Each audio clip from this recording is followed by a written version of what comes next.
안녕하세요, 김호준입니다. 세월호 선체에서 미수습 유해를 발견하고도 닷새나 이를 은폐한 사건은 현장 책임자들의 자의적 판단 때문인 것으로 1차 조사되었습니다. 세월호는 박근혜 정부의 반인륜, 비인간, 몰인정 그런 잔인함을 상징하는 사건이죠. 박근혜 정부 시절 해수부 인사들이 초래한 사건이라고 변명해서는 안 되는 일입니다. 그런 일이 다시는 없도록 하겠다며 정권을 맡겨달라고 했던 거니까요. 이참에 해수부 내에 여전히 박근혜 정부 시절의 관성으로 세월호 문제를 상대하는 인사들이 있다면 행정적, 사법적 모든 책임을 물어 세월호 사건에 대한 의지를 확고하게 재천명해야 합니다. 그렇게 철저히 문책하고 사과할 일이죠. 그러나 세월호는 교통사고다. 천문학적 비용을 낭비한다. 특조위는 세금 도둑이다. 그렇게 유가족들을 모욕하고 조사를 방해하고 인양을 지연시킨 당사자들은 제발 입을 좀 다물어주세요. 다른 건 몰라도 세월호에 관한 자유한국당이 뭐라고 하는 건 참고 들어주기가 매우 힘듭니다. 김어준 생각이었습니다. 세월호 관해서 해수부 내에 그런 인사들이 그렇게 했다면 자유한국당은 좋아해야 되는 거 아닙니까?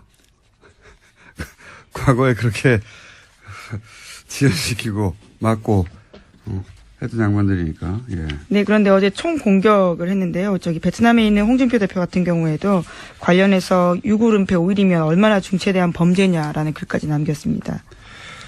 분위기 파악이 잘 안 되는 것 같아요. 본인도 했더니 일반 국민들에게 어떻게 받아들여지는지. 유가족들도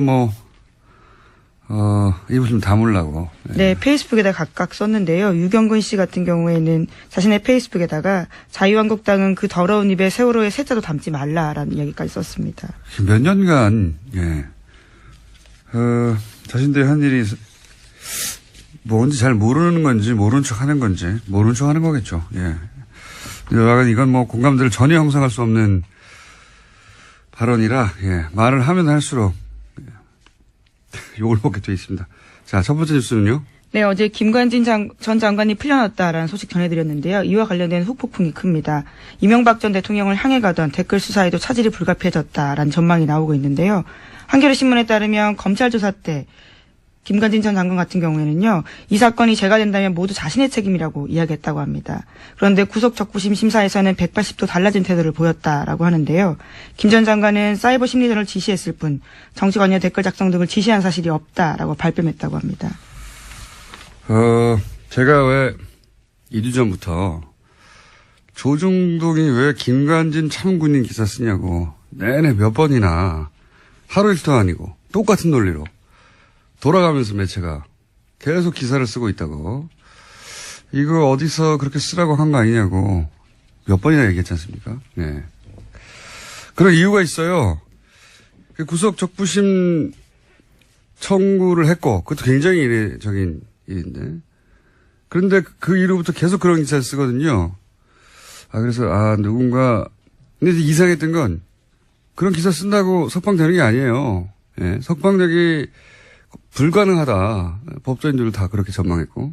그런데 다만 누군가 김관진 석방을 엄청나게 원하는구나. 그래서 조중동 어디 모여서 같이 의논하냐고 계속 제가 얘기를 한 건데 저는 반성합니다. 왜 반성하냐면 그래도 설마 구속 적부심을 통해 석방이 되겠는가.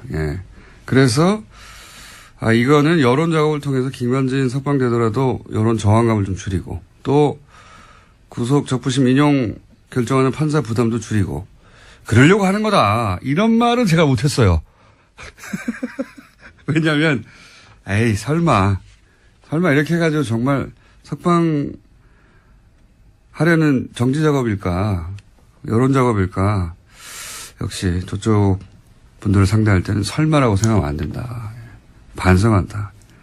예, 어제 법원 판단 내용에 대해서 좀 나왔는데 한겨레 신문을 보면 법원에서는 증거인멸 조사를 앞두고 증거인멸 가능성에 대해서도 이렇게 이야기했는데요.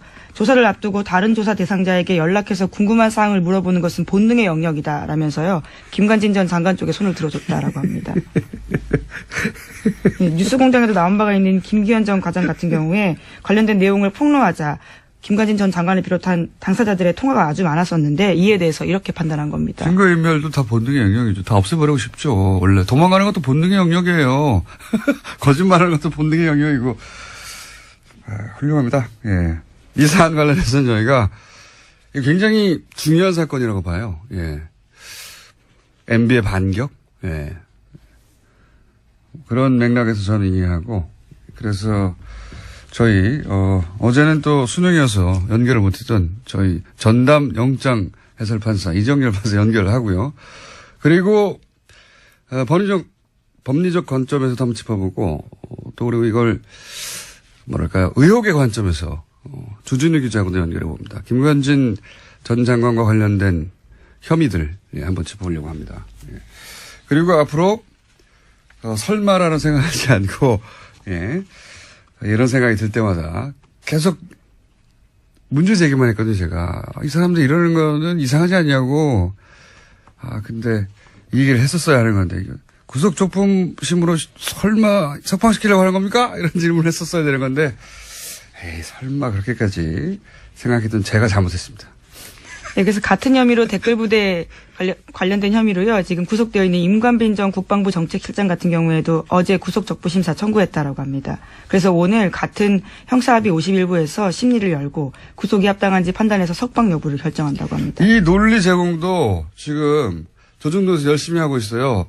김관진 전 장관은 부하들 구속돼 있는데 어떻게 적부심 신청하냐고 막 거절했다고 개뻥을 치고 있어요.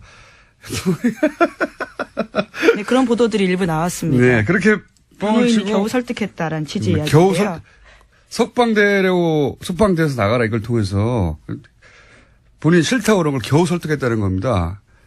부하들이 있는데 내가 어떻게 나가냐고. 그리고 또 곧이어서 이 부하가 이제 또 신청하는 거죠. 예. 아주 잘들 놀고 있어요.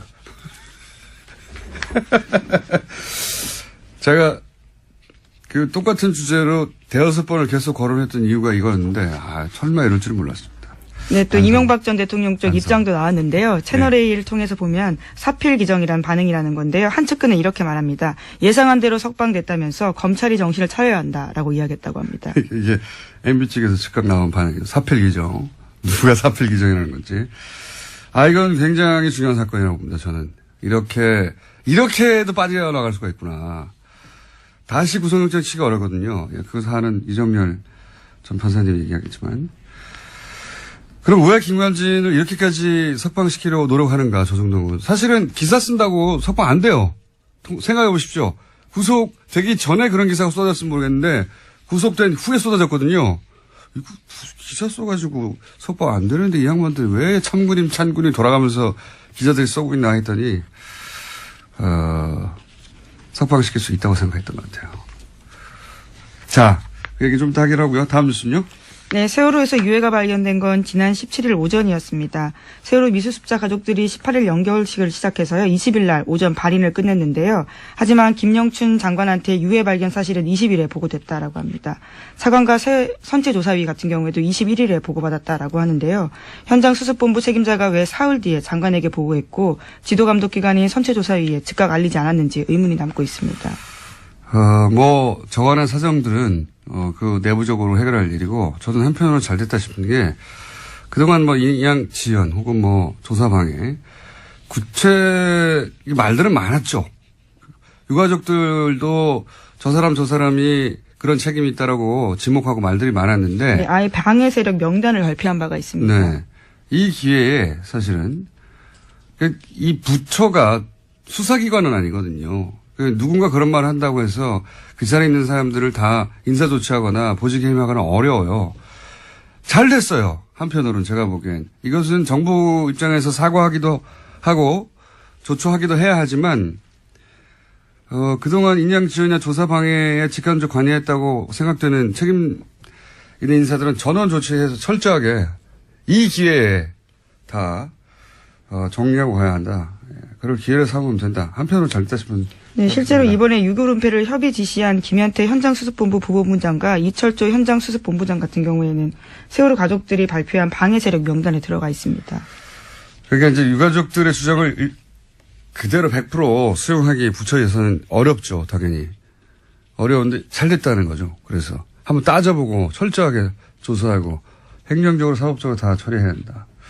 잘 됐다고 봅니다, 저는. 자, 벌써 시간이 곧이어 이정열, 조진호 두 양반이 지금 눈을 시퍼렇게 뜨고 지금. 네, 이제 두 가지 이슈를 했는데요. 네, 빨리 제목만 한번 빨리 정리해볼까요? 예. 예. 어제 SBS가 관련해서 세월호 또 보도를 했는데요. 특검이 박근혜 전 대통령의 리프팅 같은 성형 시술을 최소 5차례 받았다라고 특정했고 청와대 안에 별도 시술 공간이 있었다는 점도 확인했다고 합니다.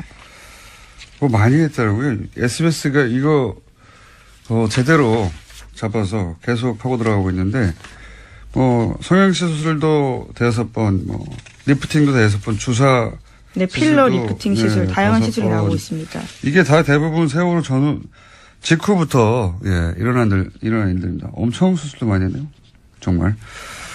하여튼 그렇게 검찰은 파악을 했다. 예, 한두 번 했다는 게 아닙니다.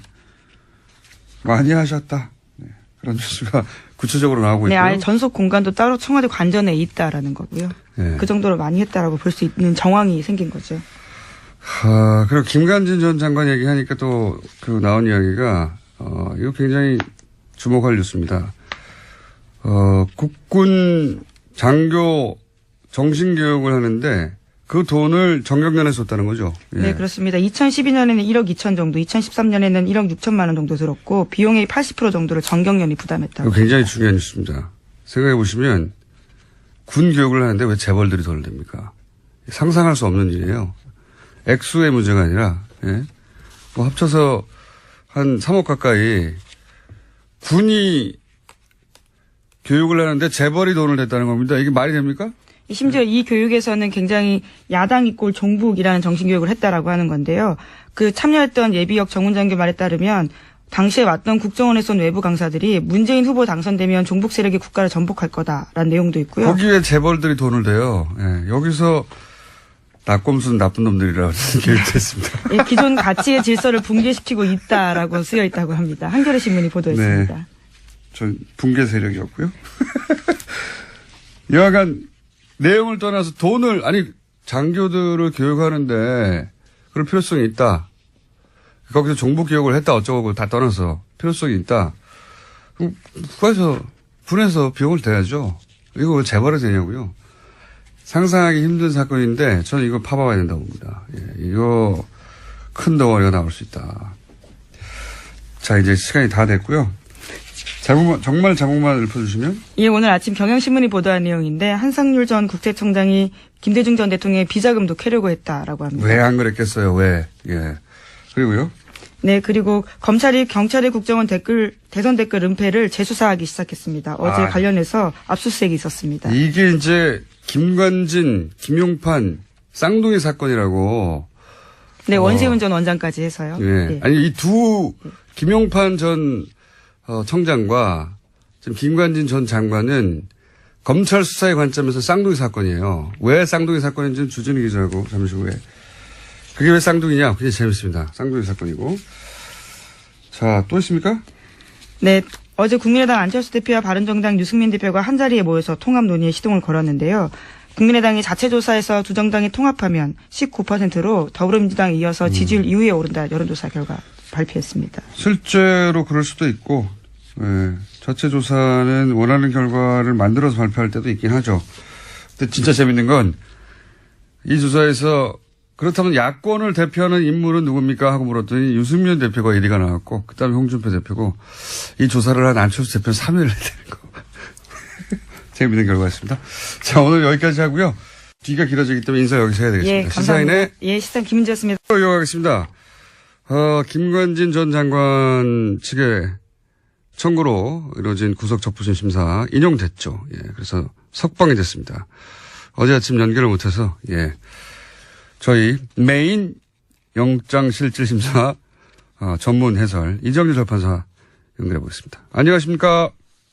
아니, 공장장님 그러지 마세요. 부담스러워요. 네. 어차피 한 번밖에 없기 때문에 메인이라고 해봐야, 예. 자, 일단, 이 영장, 판사도 해보신 분이고, 판사 생활, 부장판사 하셨던 분으로서, 자, 이렇게 법원이 특별히 변화된 게 없는데, 네. 예를 들어서 질병이 났다든가 아니면 뭐 합의를 했다든가 또는 뭐 네. 기타 새로운 증거가 나온 게 없는데 그대로인데 이렇게 구속적부심 심사에서 인용되는 경우가 얼마나 있습니까? 거의 없죠. 거의 없다고 봐도 무방할 정도로. 그러니까 예전에는 좀 있긴 했어요. 이게 이제 그 사례가 법원 구조 문제인데 예전에는 그러니까 제가 영장 전담 판사를 할 때만 해도 이제 평판사들, 단독 판사들 그런 급에서 했었거든요. 예. 영장 전담을요. 그런데 이제 적부심은 합의부에서요. 그러니까 부장판사가 있는 거죠, 거기에. 네네. 아무래도 급수가 이제 부장판사가 높잖아요. 예. 평판사보다. 그러니까 단독 판사가 본 거를 이제 부장판사급에서 볼 때, 뭐 잘못됐을 수도 있다 해가지고 바꾸는 경우가 왕왕 있긴 했어요. 근데 과거에는, 예. 예. 근데 과거엔 그랬는데 이제 검찰에서 평판사들이 하는 건 너무 좀 어리지 않냐, 판사급이 낮지 않냐 해가지고 지속적으로 이의 제기를 해서 요새는 거의 부장급에서 하거든요. 네.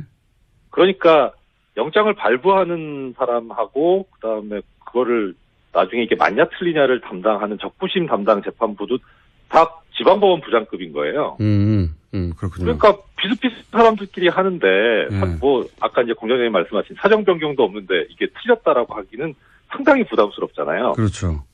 그러니까 이제 그런 이후에 그렇게 구조가 바뀐 이후에는 대체로 영장 발부 당시까지의 사정은 보지 말고 예. 이후 거만 보자라는 쪽으로 공감대가 형성이 됐었어요. 그렇군요. 그러니까 이제 뭐 아까 공장장님 말씀하신 대로 합의가 되거나 뭐 새로운 증거가 나오거나 하는 그런 정도 아니면은 적부심에서 이게 석방 명령이 나오는 게 거의 드물었죠. 그래서 변호사님들도 그걸 아니까 어차피 해도 안 되는 거 네. 뭐하러 신청하냐 이런 형태였었고 그래서 신청하는 건수도 많지 않았고 받아들여지는 건수도 그렇게 많지가 않아요 요새는. 그렇다고 하더라고요. 예. 근데 네. 이런 상황에서 결국은 이제 인용이 됐어요. 예. 그래서 네. 모두들 안 될 거라고. 예. 모두들 될 리가 없다고 하는 상황이 돼버렸습니다. 네. 여기서 경험자로서, 네. 또 과거 내부자로서 정말 이상한 점들만 좀 정리해 주십시오. 공장장님 저 뭐 어차피 시간이 부족하니까. 네. 항상 부족해하는 인생이었지 않습니까, 우리가? 핵심 요약을 해주십시오. 예, 법리적으로 말씀드려요? 이상한 걸 말씀드려요? 이상한 걸 말씀해 주십시오. 알겠습니다. 네, 이상한 걸 중심으로. 이상한 거? 일단, 지금, 서울중앙지법 같은 경우에는 아까 말씀드린 대로 이제 적부심하는 담당자하고 네. 영장 전담하고 급이 비슷하다 그랬잖아요. 네네. 근데 중앙지법 여기는 좀 구조가 특이해가지고, 예. 형사수석부에서 이제 적부심을 담당을 하는데 이 형사수석 부장이 지방법원 부장판사가 아니고 고등법원 부장판사예요. 예. 급이 높아요. 여기는 높다. 예, 높아요. 그런데 이 중앙지방법원 형사수석부장 자리가 어느 자리냐면 그 영장 전담 같은 경우에는 일단 발령만 그 법원으로 내고 실제 그 안에서 어떤 업무를 담당할지는 그 법원장이 정하는 거거든요. 어허. 예, 그런데 다만 이제 우리가 알고 있는 거는 서울중앙지법쯤 되면은 워낙 이제 큰 사건들이 많이 가니까 대법원장 의중에 있는 사람이 간다. 예. 사실상 알고 있는 거지 법적으로는 그래요. 예. 근데 이 형사수석부장 자리는 아예 대법원장이 찍어서 발령을 내는 자리예요. 그럼 양승태 대법관이 이전에 찍어서 발령했던 분이다? 그렇죠. 이건 뭐 법적으로 이렇게 돼 있는 거니까. 예, 예. 근데 지금 이제 서울중앙지법 형사수석부장인 신광열 부장이 올해 2월 달에 예. 형사수석부장이 되거든요. 예. 예, 이 형사수석부장 자리가 정말 얼마나 막중한 자리냐면은 이 자리를 거쳐간 사람들이 대체로 법원 행정처를 거쳤다가 대법관이 돼요. 뭐 예를 들어서 전에 그 법관 블랙리스트 얘기 나왔을 때 주범이라고 지목됐던 임종원 법원행정처 차장도 이 서울중앙지법 형사수석부장을 거쳤거든요. 대단한 요직이다. 예, 그렇죠. 그러니까 사실 초반에 공장장님께서 반성한다고 하셨는데 저도 진짜 반성하고 드릴 말씀이 없는 게 이분을 너무 신경을 안 썼던 것 같아요. 예, 그러니까 영장 전담이 지금 처음에는 좀 약간 이상한데 하다가 정말 이상하다까지 온 이런 지금 상황까지 됐는데 예. 그런데 하물며 영장 전담도 그런 수준인데 수석부장이면은 이건 이제 정말 뭐 말할 수가 없는 거죠. 그야말로. 그러니까 저희가 지속적으로 지난 몇 달 동안 다뤘던 영장 담당 판사들 이상한 판결을 한다. 이상하다. 양승태 전 대법관의 인사들이 그쪽 의중이 담긴 어떤 판결을 내리는 게 아니냐. 계속 이런 얘기를 해왔는데 이분은 더하다는 거죠? 그렇죠. 그래서 이게 그러니까 뭐 어떻게 뭐 법리적으로는 말씀을 드리려면 드릴 수는 있는데 뭐 그건 얘기 안 하기로 했으니까. 그런데 그게 아무리 합리적으로 설명해도 이해가 안 가는 부분은 급이 달라서 그러면 사정 변경이 없어도 적부심 받아줬다라고 하면은 그러면 이게 이런 김관진 전 장관 같은 사건 말고 일반 사건도 그래야 될 거 아닙니까? 근데 일반 사건도 안 그래요. 그냥 비슷비슷해요. 이 적부심에서 받아들여주는 석방해주는 비율이. 그러면은 이건 좀 급이 달라서의 문제는 아닌 것 같아요. 뭔가 다른 게 있는 것 같아요. 다른 게 있는 것 같다. 아마 그 다른 점은 주진우 기자님께서 나중에 잘 설명을 해주시지 않을까 저는 그렇게 생각이 되고 그래서 사실 이 법리적으로 여러 가지 말씀을 드릴 수는 있지만 저는 의미가 없을 것 같아요. 그럼 법리의 문제가 아닌 것 같다. 그런 느낌이 상당히 많이 들어요. 그래서 일단 제일 관심이 가는 거는 이제 아까 김은지 기자님도 말씀해 주셨는데 그 김관진 전 장관의 하급자가 지금 자기도 적부심 신청했다는 거잖아요. 이게 관심이 가요. 이거 어떻게 할 건가. 이게 이제 그 다음 여론을 보고 결정할 수도 있겠죠. 이거 어떻게 되어가나. 그다음 또 하나 관심 가는 게 전병헌 전 수석이에요. 그러니까요. 그러니까 이 김관진 논리대로 하면은 전병헌 뭐 이건 영장 당연히 기각돼야 되거든요. 어떻게 되는지 한번 보죠. 그러니까 이 두 가지를 보고 정말 그야말로 정말 반성을 해야 되겠구나라는 생각을 해요. 설마는 없다. 형사수석 부장이 누구냐의 문제였던 것 같다. 요약하면 법리의 문제가 아니라 이렇게 간단하게 정리를 하셨습니다. 오늘 여기까지 듣고요. 나중에 시간 주세요. 다시 한번 할게요. 오늘은 할 일이 많아가지고요. 핵심만 짚었고요. 다시 한번 연결하겠습니다. 이거 저희는 계속 관심 가지고 지켜봐야 할 사건인 것 같아서. 맞습니다. 지금까지 법무법인 동안의 동안의 사무장으로 일하고 계신 이정열 전 부장판사였습니다. 감사합니다. 고맙습니다. 이번엔 이어서 여보세요? 김은지 기자하고 인사 안 했나요, 제가?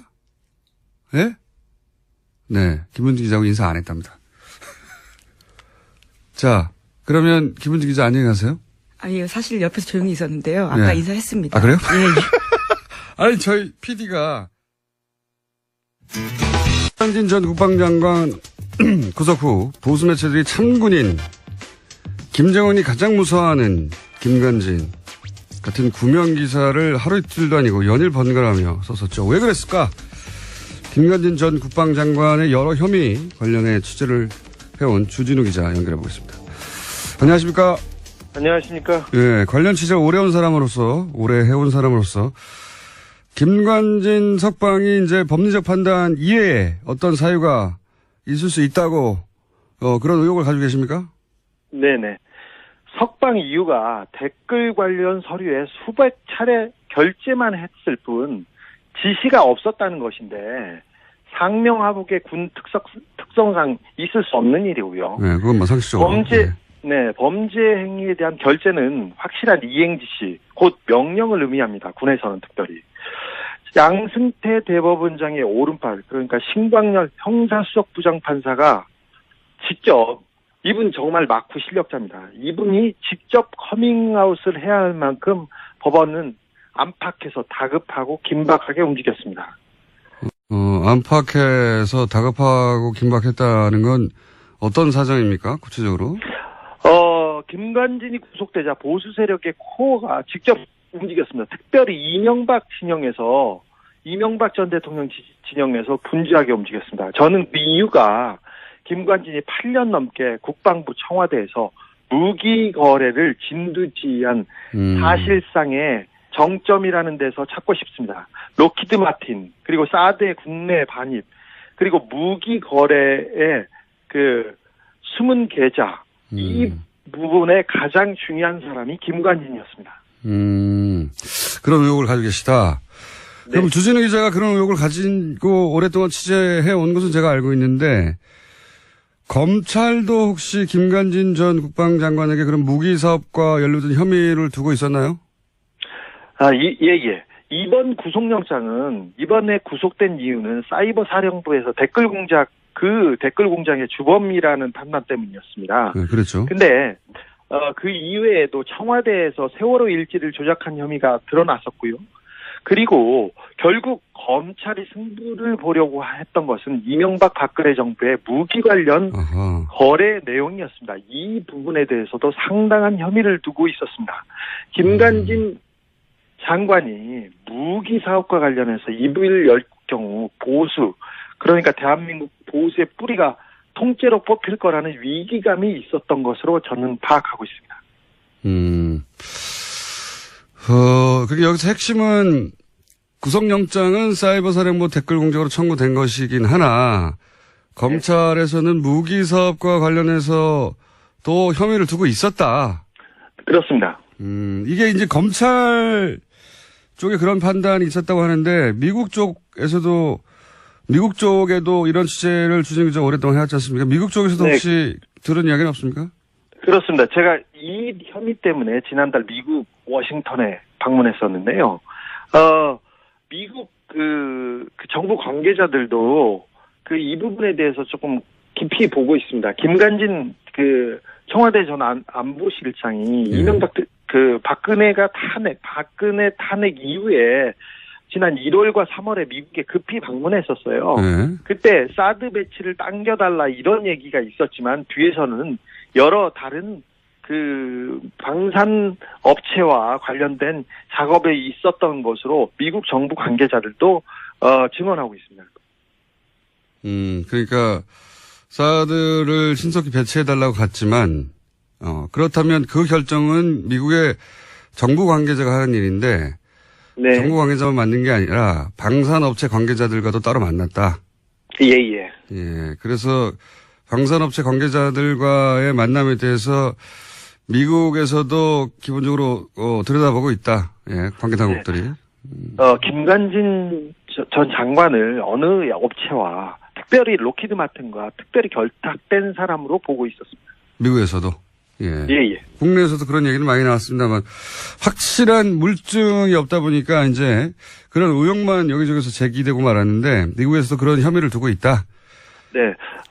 김관진 장관이 워싱턴에 머물렀을 때 로키드하고 그때 결탁된 것으로 그리고 여러 가지 한 2년 정도 가족과 함께 머물렀죠. 네, 그렇습니다. 그래서 그때 만났다. 가족과 김관진 장관의 뒤를 봐주고 여러 가지 친밀한 관계에 있다는 것은 명확한 것 같습니다.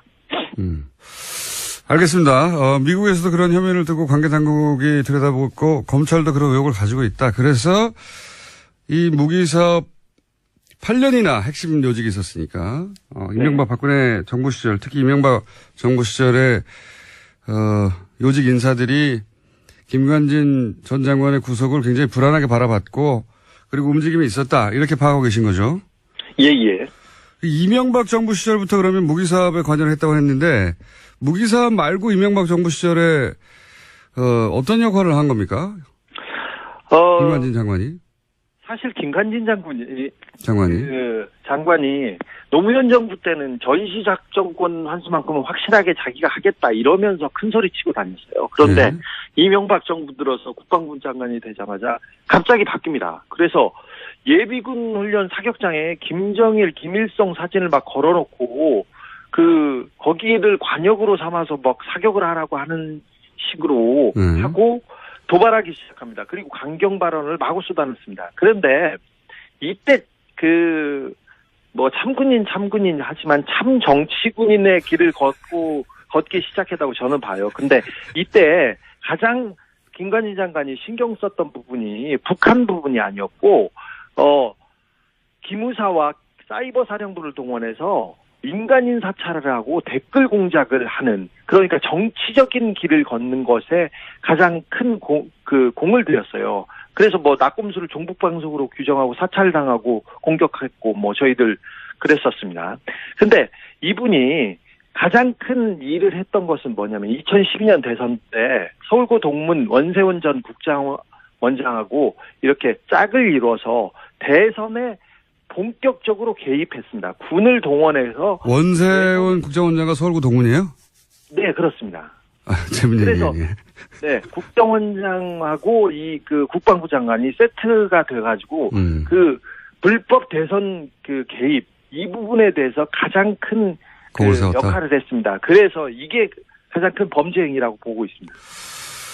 그러면 박근혜 정부에서도 계속 요직에 동용됐던 건 어떤 연유입니까? 아니 대선에서 박근혜 당선에 1등 공신을 했지 않습니까? 네. 그래서 그 일단 기본적으로 점수를 땄겠죠. 군인을 동원해서 직접 대선 개입에 나섰습니까? 그런데 사실 이 부분은 진짜 메가더가 오더라도 대선 개입을 했다면 구속되는 게 맞습니다. 그런데 당연하죠. 이 부분은 이명박 정부 당시에 그 김관진 장관은 그 김용판 전 서울청장과 더불어서 박근혜 문고리 4인방 그러니까 지금 그 문제가 구속된 전원과 그리고 이춘상 씨하고 직접 소통한 거의 그 몇 안 되는 인물이었어요. 아, 그래요? 김관진 장관은 정윤회를 형님으로 모시는 유일한 사람이라고 정윤회가 형님으로 모시는 유일한 사람이라고 정유라가 증언하기로 했었죠. 그러니까 정유라 씨의 증언에 따르면 정윤회 씨가 형님으로 모시는 분이 김관진 전 장관이고 그렇다는 얘기는 사실은 문고리 그때 당시에는 4인방이죠. 이춘상 씨 보좌관. 네, 그렇습니다. 돌아가시기 전이니까 문고리 4인방과 직접 소통했던 사람이다. 네. 직접 소통한 몇 안 되는 사람입니다. 자, 김용판 청장 얘기가 나와서 그러는데 네. 김용판 전 서울청장이 국정원대권 은폐 관련해서 대법원 무죄를 받았잖아요. 근데 어제 갑자기 그 수사 라인 압수수색을 검찰이 했어요. 이 압수수색이 방금 이야기한 내용과 관련이 있습니까? 그렇습니다. 박근혜 정부 하에서도 국정원 대선 개입 의혹을 수사했습니다. 근데 당시에 그러니까 대선 개입하고 그다음 발표 이런 부분이 있기 때문에 그 수사선상에 김용판 전 서울청장이 올랐었는데 당연히 올랐는데. 그때 청와대에서 압력이 굉장히 거셌습니다. 그리고 보수 진영에서도 마찬가지고. 그런데 어느 정도였냐면은 원세훈 전 국정원장은 잡아가도 구속해도 되는데 김용판만은 안 된다고 굉장히 거세게 막아섰습니다. 김용판 청장을 구속할 경우 김용판이 직접 나는 가만히 있지 않겠다는 메시지를 여기저기에 흘렸습니다. 그래서 청와대가 직접 나서서 검찰을 막아 세우는 그런 단계까지 단계까지 갔었습니다. 근데 굉장히 거센 압박이었습니다. 김용판 청장 자신을 구속할 경우에 내가 가만히 있지 않겠다. 이런 메시지를 여기저기 얘기했고 그래서 결국 여기저기서 압박했었고 검찰은 놔둘 수밖에 없었다. 뭐 이런 취지네요. 말하자면. 네. 불구속 기소할 수. 네. 근데 이 김용판 청장 무죄 건과 지금 김관진 전 장관 이 석방건이 쌍둥이 사건이라고 얘기들을 하고 있는 걸로 저는 알고 있는데. 네네. 그랬다는 얘기는 김관진 전 청장이 지금 뭐 보수 매체에서 보도되기로는 자기는 구속 적부심 하지 않으려고 했는데 하도 권유해가지고 할 수 없이 했다. 뭐 상관인 자기가 혼자 나갈 수 없다고 거절한 것을 뭐 이런 식으로 굉장히 미화되고 있는데 그러면 김관진 전 청장도 뭐랄까요 자신의 구명을 위해서 이런저런 얘기를 했다. 뭐 이런 정보가 있습니까? 그렇습니다. 김관진 전 청장이 구속적부심 청구를 반대했다는 TV조선이나 조선 쪽에 보도가 있었는데 정반대였습니다. 정반대. 김관진 전 장관이 자신을 가만히 이렇게 그 안에 둘 경우 가만히 있지 않겠다는 메시지가 강하게 전달된 것으로 그런 소문이 그쪽에서는 났었습니다. 사실 조선일보하고 중앙일보가 나서서 사설과 기사를 연일 김관진이 구속되면 김정은만 좋아할 일이라고 대서특필 하지 않았습니까? 계속했죠. 동아일보까지. 네, 그렇습니다. 김관진을 모함받아 그 옥에 끌려가는 이순신으로 거의 승격하기도 했는데 이거 말도 안 됩니다. 그 참군인 김정은이 무서워하는 군인 이런 이미지는 사실 군에서 군 사이버사에서 김관진이 직접 만들었던 일들이에요. 말들이고 자신을 우상하기 위해서 포스터 만들고 쇼 벌이고 이거 조선일보가 다시 얘기하고 아니 세상에 어떻게 군이 자국민 민간인을 공격하는데 북한이 왜 두려워합니까? 감사하고 우습죠. 자. 사실 이거 말도 안 되는 게. 네, 그만 흥분하고요, 주진 기자. 네. 자, 후속 취재 내용 나오면, 특히 이제 미국 취재 내용이 좀 구체적으로 나오면, 이 사를 다시 한번 짚어보기로 하고, 오늘은 여기까지 하겠습니다. 아, 여기까지요? 네. 아니, 저는 흥분해가지고 지금 다른 네. 얘기를 못 하겠는데. 자, 들어가세요, 이제. 지금까지 시사인의 주준우 기자였습니다. 시사인의 주준우 기자였습니다. 인사했는데 인사도 안 할 거라 말했네요. 예. 자, 오늘 코너가 많습니다. 이게 급합니다. 프란다스의 개주. 예, 안홍구 전 청장님 나왔습니다. 안녕하십니까. 예, 안녕하십니까. 시간이 짧기 때문에 네. 바쁘게 달려보겠습니다. 여러 가지 사건이 많이 일어나고 있습니다. 예, 지금. 그렇습니다. 가만히 있질 않네요. 저쪽도 당연히. 그렇습니다. 가만히 있질 않고. 우리가 설마 하는 수준으로 생각하면 안 될 것 같아요. 반성을 제가 또 한번 네. 했습니다. 설마는 없다고 제가 스스로 말하면서도 이게 어떻게 될까 싶었는데 그게 되네요. 항상 생각하는 상상 이상입니다. 그러니까. 자, 플랜더스 개. 이게 이제 드디어 오픈됐나요? 어떻습니까? 예, 지금 홈페이지가 내주 수요일입니다. 수요일이고. 기다리다 목이 다 빠지겠어요. 네, 그리고 일단 이게 주식 평가가 돼야 되거든요. 예. 주식 평가가 돼서 이제 캔코에서 경매에 이제 그 공매에 내놓아야지 저희들이 살 수 있기 때문에 일단 그 사이에 지금 계속 준비를 하고 있는 중입니다. 아니, 그렇다 하더라도 예. 지금 이제 막 이렇게 기다리다가 예. 이번 주 되겠지 하다가 지쳐가는 분들을 위해서 빨리 해주시고요. 자, 오늘 주제는, 시간이 7분밖에 안 남았네요. 자, 오늘 주제는 다스를 승계하고 있다. 예. 그런 얘기, 이제 단편적으로 우리가 몇 가지 얘기했는데, 네. 유형별로 싹 정리하셨다면서요. 예, 유형별로 정리를 했는데 아마 그걸 이야기하면 오늘 아마 시간이 절대적으로 부족할 것 같고요. 이렇게 보시면 될 것 같습니다. 지금 네. 우리나라 대기업이나 예. 그 돈을 가진 분들이 2세들한테 물려주기 위해서 하는 모든 방법들이 다 이 나온다. 다스에 다 찾을 수 있다. 예를 들면 이제 그 유형 자세한 부가 설명 못 하시더라도 유형이 대충 어떤 게 있습니까? 유형을 보자면은 이제 처음에 그 시드 머니를 만들어주죠, 보통. 그건 이제 삼성의 방식이었죠. 예, 삼성의 아들한테 60억 줘가지고 그렇죠. 16억만 세금을 내게 한 다음에 그걸로 몇 조를 만들어 버렸죠. 그렇죠. 결국 삼성을 먹었어요. 예, 지금 회장 승계를 했죠. 승계 작업이 끝났고. 삼성 방식인데 이제 그거는 이제 안 통하게 됐죠. 지금은 사실 재벌 이제 전부 다 눈이 있으니까요. 다 예, 보는 사람들이 많고. 재벌 사이즈에서는. 그런데 이제 또 다른 경우에는 보면 그 기술이 있는 중소기업들을 예. 그 기술 이전을 받기 위해서 이제 납품을 시키죠. 예. 그래서 납품을 다 받고 난 다음에는 그 기술을 탈취해서 그 회사를 납품을 끊어버리면 그 회사는 이제 망하니까. 오사를 하니까. 그러면 그 회사를 인수해버리고. 인수해버리고. 예, 그러니까 좋은 기술 있는 중소기업을 먹는 거죠. 예. 처음에는 일감을 줘가지고 막 이제 키운 다음에 갑자기 끊어가지고 어려움에 처하게 만든 다음에 싹 먹어버리는 거. 그렇습니다. 예, 그런 방식.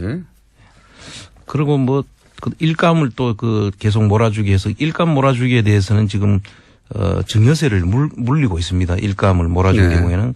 그래서 그 일감을 몰아주는데 이 회사의 경우에는 좀 다스 경우에는 비상장 회사다 보니까 네. 감시가 안 되고 있지 않습니까? 재벌은 뭐 20%인가 30% 이상 물가를 몰아주면 세금을 매기잖아요. 그렇습니다. 예. 근데 이건 눈에 안 보이는 곳이었기 때문에 열심히 몰아주고 있었다 이거죠. 예, 예. 몰아주고 있고 그다음 그러니까 앞에 유형 그러니까 뺏는 것도 하고 있었죠. 그렇습니다. 몇 번 저희가 알려드렸었는데. 예. 근데 그 작은 그 회사를 만들어 가지고 실질적인 그 다스의 계열사들을 네. 같이 붙이는 작업. 그러니까 위장 계열사들을 합병을 하는 거죠. 또 하나의 방식은 위장 계열사 합병. 그 전번에 그 다원이라는 것은 100만 원에 이제 인수를 하는. 예. 600억짜리 매출을 일으키던 회사였는데 예. 인수를 100만 원에 했죠. 그렇습니다. 같은 편이거나 아니면 일부러 어렵게 만들어서 뺏었거나. 둘 중에 하나. 그렇습니다. 하여튼 그런 일이 또 일어나고 있고 그 대기업이 하던 일 방식인데 이제 대기업이 오랜 세월 개발해온 노하우들.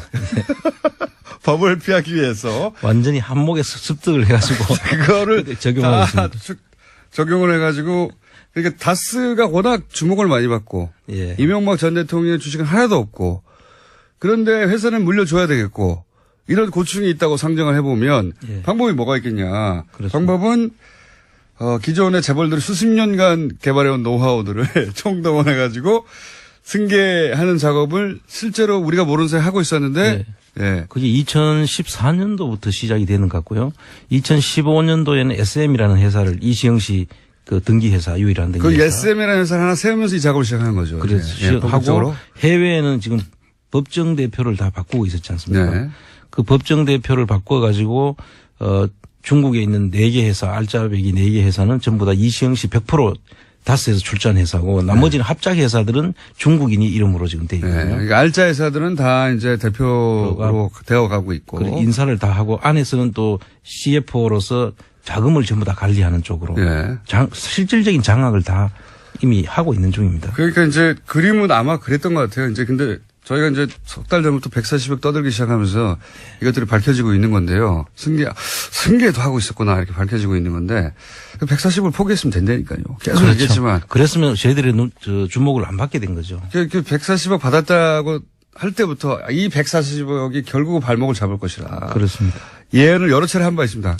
발목을 잡기 시작했는데 요는 이겁니다. 이세영 씨한테 회사를 하나 만들어주고. 예.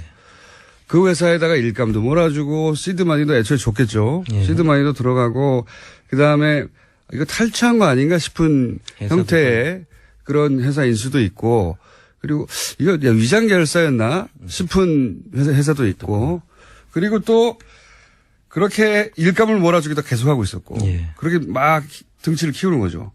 예, 등치를 키운 다음에 이게 이 회사가 결국 모 회사를 먹어버리거나. 그죠? 예, 그렇죠.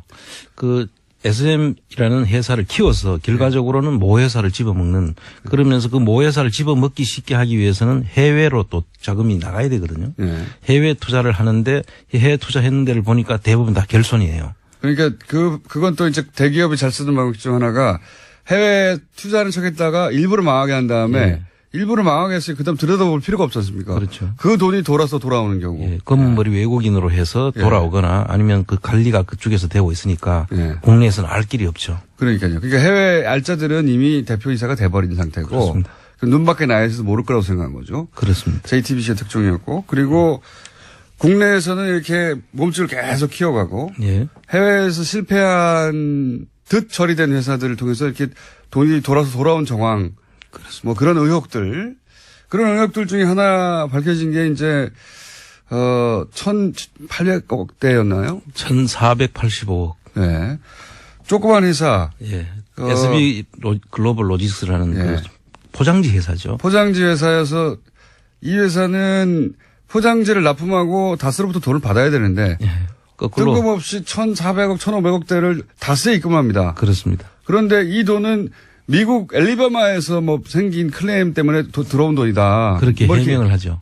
그렇게 거기서부터 돈이 흘러서 다시 들어와서 다 써들어간 거 아닌가. 말이 안 되는 해명이죠. 네, 뭐 이런 식으로 보통 요 건건이 다 하나하나가 다 사건입니다. 그렇습니다. 하나하나 사건인데 이게 종합적으로 풀 패키지로 이루어지고 있었다. 자, 이게 다겠냐? 그렇습니다. 앞으로도 계속 나올 것 같은데요. 예. 지금 나오는 대로 저희들이 다 소개를 해드리고 왜 이렇게 했느냐 그러면 박근혜 정부에서 이루어지는 사건들이거든요. 이게 그 박근혜 정부를 너무 지나면은 좀 문제가 생길 수 있다고 생각해서 그렇죠. 보수 정권 하에서까지는 보호가 되는데 혹여라도 정권이 바뀌면 이거 안 되겠다 싶어서 작업을 2년 전부터 한 것 같아요. 네. 이명박근혜라는 그 표현이 딱 맞는 것 같아요. 지금 보면. 자, 그렇게 승계가 마구 되고 있는 와중에 떡 걸린 거죠. 예. 딱 걸려서 저희가 계속 들여다볼 예정이고 플랜다스에게는 그럼 다음 주에 드디어 나옵니까? 예, 플랜다스계를 통해서 완전히 이제 저희들이 그렇게 못하도록. 알겠습니다. 안항구 청장님이었습니다. 감사합니다. 예, 감사합니다. 3부에서 뵙겠습니다. 네, 또 반성. 이명박 전 대통령 쪽 반성. 입장도 나왔는데요. 채널A를 통해서 보면 사필 기정이란 반응이라는 건데요. 한 측근은 이렇게 말합니다. 예상한 대로 석방됐다면서 검찰이 정신을 차려야 한다라고 이야기했다고 합니다. 이게 MB 측에서 즉각 나온 반응이에요. 사필기정. 누가 사필기정이라는 건지. 이건 굉장히 중요한 사건이라고 봅니다, 저는. 이렇게도 빠져나갈 수가 있구나. 다시 구속영장 치기가 어렵거든요. 그 사안은 이정열 전 판사님이 얘기하겠지만. 그럼 왜 김관진을 이렇게까지 석방시키려고 노력하는가, 조중동은. 사실은 기사 쓴다고 석방 안 돼요. 생각해 보십시오. 구속되기 전에 그런 기사가 쏟아졌으면 모르겠는데, 구속된 후에 쏟아졌거든요. 이거 기사 써가지고 석방 안 되는데 이 양반들 왜 참군임 찬군임 돌아가면서 기자들이 써고 있나 했더니, 석방시킬 수 있다고 생각했던 것 같아요. 자, 그 얘기 좀 더 하기로 하고요. 다음 뉴스는요? 네, 세월호에서 유해가 발견된 건 지난 17일 오전이었습니다. 세월호 미수습자 가족들이 18일 연결식을 시작해서요. 20일 날 오전 발인을 끝냈는데요. 하지만 김영춘 장관한테 유해 발견 사실은 20일에 보고됐다라고 합니다. 차관과 선체조사위 같은 경우에도 21일에 보고받았다라고 하는데요. 현장 수습본부 책임자가 왜 사흘 뒤에 장관에게 보고했고 지도감독기관인 선체조사위에 즉각 알리지 않았는지 의문이 남고 있습니다. 정관한 사정들은, 그 내부적으로 해결할 일이고, 저는 한편으로 잘 됐다 싶은 게, 그동안 인양 지연 혹은 조사 방해, 말들은 많았죠. 유가족들도 저 사람이 그런 책임이 있다라고 지목하고 말들이 많았는데. 네, 아예 방해 세력 명단을 발표한 바가 있습니다. 네. 이 기회에 사실은, 이 부처가 수사기관은 아니거든요. 누군가 그런 말을 한다고 해서 그 자리에 있는 사람들을 다 인사조치하거나 보직해임하거나 어려워요. 잘 됐어요. 한편으로는 제가 보기엔. 이것은 정부 입장에서 사과하기도 하고 조처하기도 해야 하지만 그동안 인양 지연이나 조사 방해에 직간접 관여했다고 생각되는 책임 있는 인사들은 전원 조치해서 철저하게 이 기회에 다 정리하고 가야 한다. 그럴 기회를 삼으면 된다. 한편으로 잘 됐다 싶은. 네, 실제로 이번에 유교룸패를 협의 지시한 김현태 현장수습본부 부본부장과 이철조 현장수습본부장 같은 경우에는 세월호 가족들이 발표한 방해 세력 명단에 들어가 있습니다. 그러니까 이제 유가족들의 주장을 그대로 100% 수용하기 부처에서는 어렵죠, 당연히. 어려운데 잘 됐다는 거죠. 그래서 한번 따져보고 철저하게 조사하고 행정적으로 사법적으로 다 처리해야 한다. 잘 됐다고 봅니다, 저는. 자, 벌써 시간이 곧 이어서 이정열, 조진우 두 양반이 지금 눈을 시퍼렇게 뜨고 지금. 네, 이제 두 가지 이슈를 했는데요. 네, 빨리 제목만 한번 빨리 정리해볼까요? 예. 예, 어제 SBS가 관련해서 세월호 또 보도를 했는데요. 특검이 박근혜 전 대통령의 리프팅 같은 성형 시술을 최소 5차례 받았다라고 특정했고 청와대 안에 별도 시술 공간이 있었다는 점도 확인했다고 합니다. 많이 했더라고요. SBS가 이거 제대로 잡아서 계속 파고 들어가고 있는데 성형시 수술도 5번, 리프팅도 5번, 주사. 네, 필러 시술도, 리프팅 시술, 네, 다양한 5번. 시술이 나오고 있습니다. 이게 다 대부분 세월호 직후부터, 일어난 일들입니다. 엄청 수술도 많이 했네요. 정말. 하여튼, 그렇게 검찰은 파악을 했다. 한두 번 했다는 게 아닙니다. 많이 하셨다. 그런 뉴스가 구체적으로 나오고 네, 있고요. 아예 전속 공간도 따로 청와대 관전에 있다라는 거고요. 네. 그 정도로 많이 했다라고 볼 수 있는 정황이 생긴 거죠. 그리고 김관진 전 장관 얘기하니까 또 나온 이야기가 이거 굉장히 주목할 뉴스입니다. 국군 장교 정신교육을 하는데 그 돈을 정경련에 썼다는 거죠. 예. 네, 그렇습니다. 2012년에는 1억 2천 정도, 2013년에는 1억 6천만 원 정도 들었고 비용의 80% 정도를 정경련이 부담했다고. 이거 굉장히 중요한 뉴스입니다. 생각해 보시면 군 교육을 하는데 왜 재벌들이 돈을 냅니까? 상상할 수 없는 일이에요. 액수의 문제가 아니라 합쳐서 한 3억 가까이 군이 교육을 하는데 재벌이 돈을 냈다는 겁니다. 이게 말이 됩니까? 심지어 이 교육에서는 굉장히 야당 이꼴 종북이라는 정신교육을 했다라고 하는 건데요. 그 참여했던 예비역 정훈장교 말에 따르면 당시에 왔던 국정원에 쏜 외부 강사들이 문재인 후보 당선되면 종북 세력이 국가를 전복할 거다라는 내용도 있고요. 거기에 재벌들이 돈을 내요. 여기서 낙곰수는 나쁜 놈들이라는 교육도 했습니다. 예, 기존 가치의 질서를 붕괴시키고 있다라고 쓰여 있다고 합니다. 한겨레 신문이 보도했습니다. 네. 전 붕괴 세력이요. 안녕하세요, 김호준입니다. 세월호 선체에서 미수습 유해를 발견하고도 닷새나 이를 은폐한 사건은 현장 책임자들의 자의적 판단 때문인 것으로 1차 조사되었습니다. 세월호는 박근혜 정부의 반인륜, 비인간, 몰인정 그런 잔인함을 상징하는 사건이죠. 박근혜 정부 시절 해수부 인사들이 초래한 사건이라고 변명해서는 안 되는 일입니다. 그런 일이 다시는 없도록 하겠다며 정권을 맡겨달라고 했던 거니까요. 이참에 해수부 내에 여전히 박근혜 정부 시절의 관성으로 세월호 문제를 상대하는 인사들이 있다면 행정적, 사법적 모든 책임을 물어 세월호 사건에 대한 의지를 확고하게 재천명해야 합니다. 그렇게 철저히 문책하고 사과할 일이죠. 그러나 세월호는 교통사고다. 천문학적 비용을 낭비한다. 특조위는 세금 도둑이다. 그렇게 유가족들을 모욕하고 조사를 방해하고 인양을 지연시킨 당사자들은 제발 입을 좀 다물어주세요. 다른 건 몰라도 세월호에 관한 자유한국당이 뭐라고 하는 건 참고 들어주기가 매우 힘듭니다. 김어준 생각이었습니다. 세월호 관해서 해수부 내에 그런 인사들이 그렇게 했다면 자유한국당은 좋아야 되는 거 아닙니까? 과거에 그렇게 지연시키고 막고 했던 양반들이니까. 예. 네, 그런데 어제 총 공격을 했는데요. 베트남에 있는 홍준표 대표 같은 경우에도 관련해서 유골 은폐 5일이면 얼마나 중체대한 범죄냐라는 글까지 남겼습니다. 분위기 파악이 잘 안 되는 것 같아요. 본인도 했던 일이 일반 국민들에게 어떻게 받아들여지는지. 유가족들도 입을 좀 다물라고. 네, 페이스북에다 각각 썼는데요. 유경근 씨 같은 경우에는 자신의 페이스북에다가 자유한국당은 그 더러운 입에 세월호의 세자도 담지 말라라는 이야기까지 썼습니다. 몇 년간, 자신들이 한 일이 뭔지 잘 모르는 건지, 모르는 척 하는 건지, 모르는 척 하는 거겠죠. 예. 이건 공감대를 전혀 형성할 수 없는 본능의 영역이다라면서요. 김관진 전 장관 쪽에 손을 들어줬다라고 합니다. 네, 뉴스공장에도 나온 바가 있는 김기현 전 과장 같은 경우에 관련된 내용을 폭로하자 김관진 전 장관을 비롯한 당사자들의 통화가 아주 많았었는데 이에 대해서 이렇게 판단한 겁니다. 증거인멸도 다 본능의 영역이죠. 다 없애버리고 싶죠. 원래 도망가는 것도 본능의 영역이에요. 거짓말하는 것도 본능의 영역이고. 훌륭합니다. 예. 이 사안 관련해서는 저희가 굉장히 중요한 사건이라고 봐요. 예. MB의 반격? 예. 그런 맥락에서 저는 이해하고, 그래서 저희, 어제는 또 수능이어서 연결을 못했던 저희 전담 영장 해설판사 이정열 판사 연결을 하고요. 그리고, 법리적 관점에서도 한번 짚어보고, 또 그리고 이걸, 의혹의 관점에서 주진우 기자하고도 연결해 봅니다. 김관진 전 장관과 관련된 혐의들 한번 짚어보려고 합니다.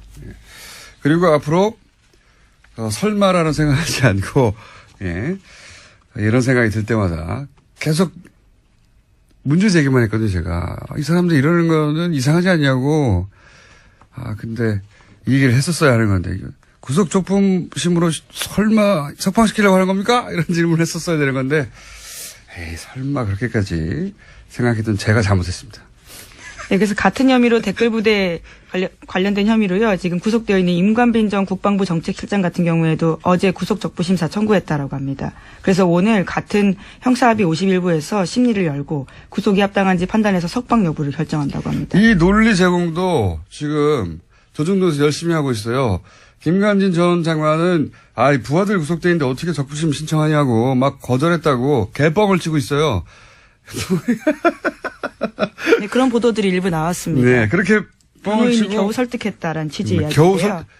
석방돼서 나가라 이걸 통해서 본인이 싫다고 그런 걸 겨우 설득했다는 겁니다. 부하들이 있는데 내가 어떻게 나가냐고. 그리고 또 곧이어서 이 부하가 이제 또 신청하는 거죠. 예. 아주 잘들 놀고 있어요. 제가 그 똑같은 주제로 대여섯 번을 계속 거론했던 이유가 이거였는데, 설마 이럴 줄은 몰랐습니다. 발언이라, 말을 하면 할수록, 욕을 먹게 돼 있습니다. 자, 첫 번째 뉴스는요. 네, 어제 김관진 전 장관이 풀려났다라는 소식 전해드렸는데요. 이와 관련된 후폭풍이 큽니다. 이명박 전 대통령을 향해 가던 댓글 수사에도 차질이 불가피해졌다라는 전망이 나오고 있는데요. 한겨레신문에 따르면 검찰 조사 때 김관진 전 장관 같은 경우에는요, 이 사건이 제가 된다면 모두 자신의 책임이라고 이야기했다고 합니다. 그런데 구속 적부심 심사에서는 180도 달라진 태도를 보였다라고 하는데요. 김 전 장관은 사이버 심리전을 지시했을 뿐 정치 관여 댓글 작성 등을 지시한 사실이 없다라고 발뺌했다고 합니다. 제가 왜 2주 전부터 조중동이 왜 김관진 참군인 기사 쓰냐고 내내 몇 번이나 하루 이틀도 아니고 똑같은 논리로 돌아가면서 매체가 계속 기사를 쓰고 있다고. 이거 어디서 그렇게 쓰라고 한 거 아니냐고 몇 번이나 얘기했지 않습니까? 네. 그런 이유가 있어요.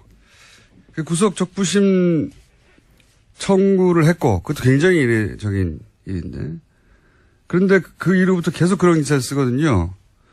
그래서, 누군가, 근데 이상했던 건, 그런 기사 쓴다고 석방되는 게 아니에요. 예, 석방되기 불가능하다. 법조인들도 다 그렇게 전망했고. 그런데, 다만, 누군가 김관진 석방을 엄청나게 원하는구나. 예. 그래서 조중동, 어디 모여서 같이 의논하냐고 계속 제가 얘기를 한 건데, 저는 반성합니다. 왜 반성하냐면, 그래도 설마 구속 적부심을 통해 석방이 되겠는가. 예.